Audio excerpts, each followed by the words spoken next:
Do you think I should get the 3 weeks off if I come down with a common cold? Hi everyone, this is Naren with MS. I am Naren and it's finally time for Friday Findings. And oh my god, today I've got two really exciting articles to share with you because both of the articles actually do have a little something to do with me. So I'm very excited to share both of these articles. But before that, both of these articles are, of course, uh, because both of these articles concern studies. There is going to be some scientific information, um, and as a result, I do not want to be the subject matter expert over there. So I will definitely share the links to the articles in the description section of this video, so you can definitely read the article at your own leisure and pretty much understand everything you want to. Apart from that, you can definitely make much better comments if you do understand the content a little more. So yes, I do definitely recommend that you read these articles to find out exactly what they are covering. But of course, with all of that said, I hope you're ready for article number. So for article number one, and I really hope that you are very excited for it, is that there was an independent study done comparing the effects of ocrelizumab or Ocrevus and rituximab, or at least the one they have here is called Rituxan. And they found that both of these medications pretty much are equally effective, right? What does that mean? And how is this a huge piece of news?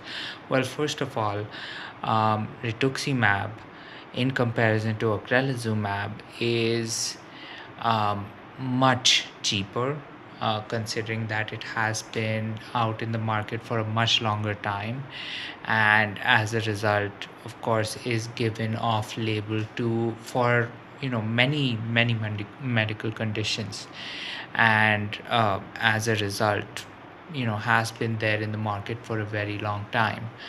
Ocrelizumab, considering that it is still relatively new or relatively newer, um, is definitely on the more expensive side, and so as a result, a lot of people, especially if they do need very high efficacy treatments, might not be able to afford the high price tag associated with having ocrelizumab, which I think is mostly sold under its brand name Ocrevus, right? Although I do remember a few weeks or months ago, I did discuss an article regarding certain biosimilars that were created and approved for ocrelizumab available.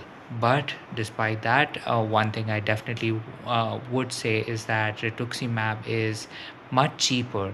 And now, considering that rituximab is pretty much at least given the same level as ocrelizumab in terms of efficacy, that does mean a lot. And it definitely means that there are going to be a lot more patients um, who definitely have more aggressive forms of MS, have you know um, cheaper treatment options available to them.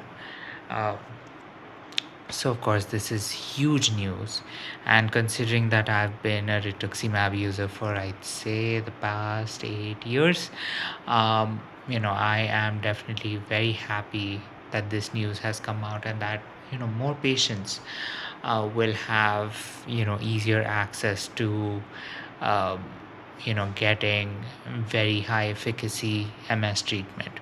Although one thing I do want to say is that rituximab was already offered as an off-label treatment option for multiple sclerosis, although there were certain countries that would not definitely offer ocrelizumab would not offer rituximab as a possible replacement for ocrelizumab.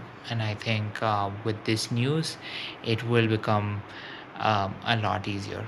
As always, the link to this article will of course be shared in um, on in the description section of the video. But another thing I do want to say is that this article that I am referencing is of course the second article that I read. The first article actually did have a paywall, so I wasn't able to access it for much longer. So as a result, you are getting the second article that I did read about the same exact thing. So just wanted to let you know. But of course, this considering that this is very big news, and of course it does make MS treatment, definitely effective MS treatment, a lot uh, easier to access for a lot more people. This is something that I think we should all celebrate, um, and of course hope for better treatments to come in the very near future. So that was article number 1, and now we will go into article number 2. And this article is also something that is pretty close to me, just because of certain things that have happened just this year. And that is that researchers in a university in Germany have actually found that there are two gut bacteria that might actually have something to do with MS.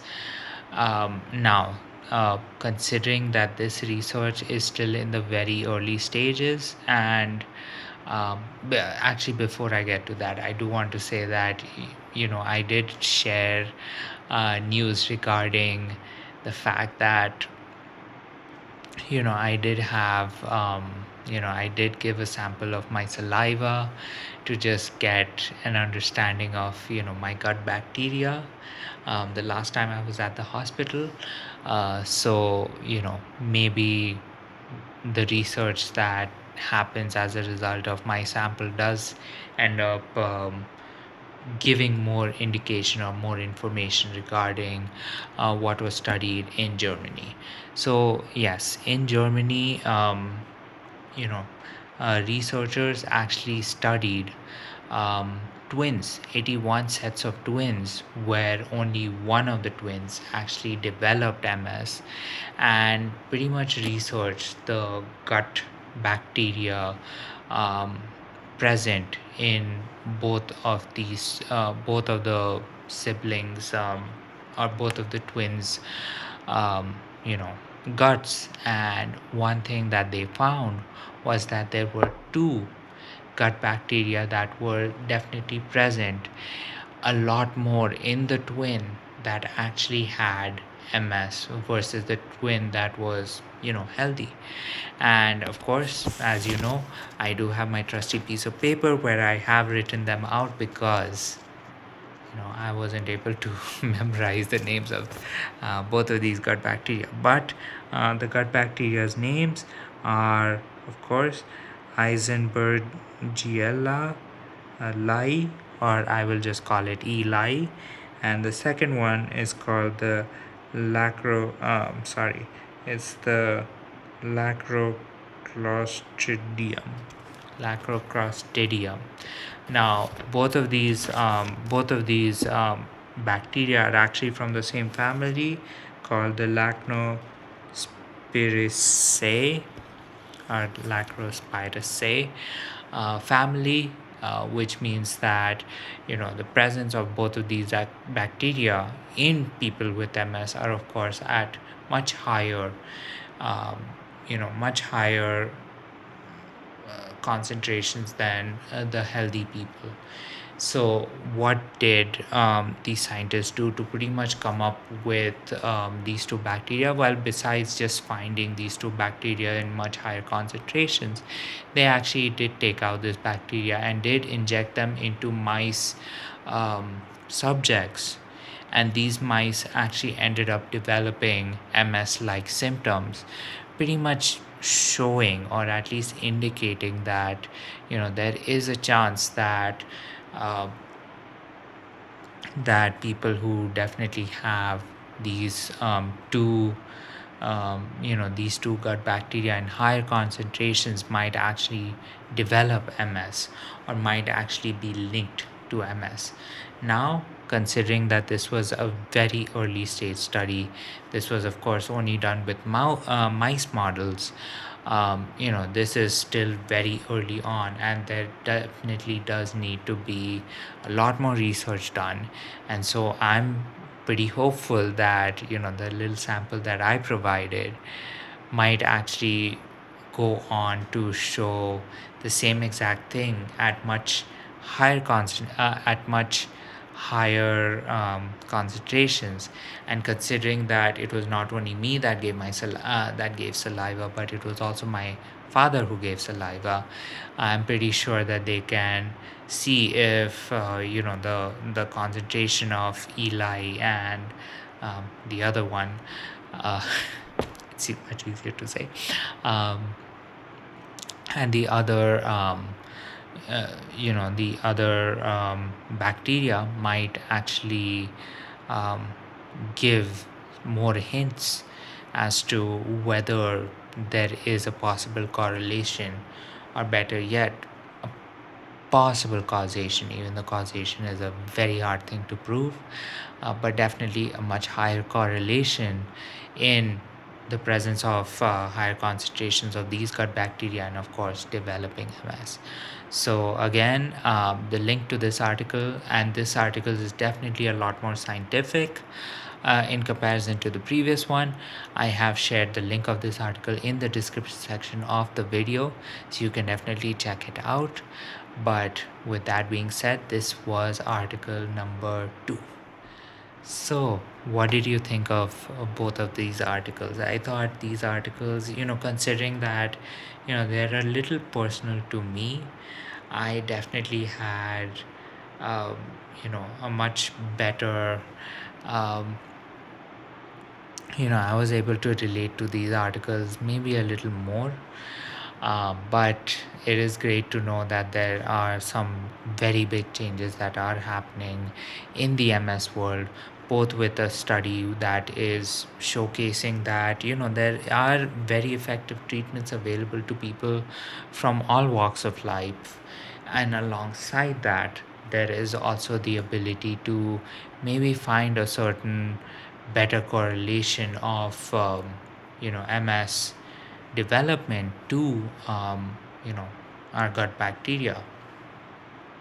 This definitely does showcase that there are new pieces of research being found almost on a daily basis.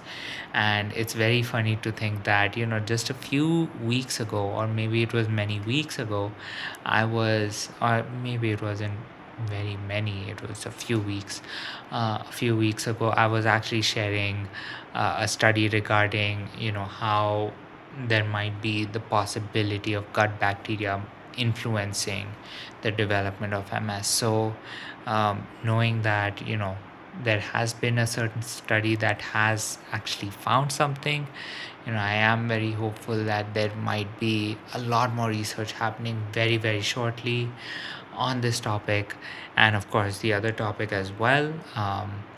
But with both of these topics, I think there is something great and something very bright in the future for multiple sclerosis patients, and of course getting ever so closer to finding maybe the closest thing to a cure for this disease. But of course, with all of that said, this is Nareen's Life with MS. I am Nareen, and here's me wishing you a good night, sweet dreams. And I know it is Friday, so I hope you are all ready for the weekend. It's already past midnight over here, so definitely wishing you a very happy weekend. Good night, and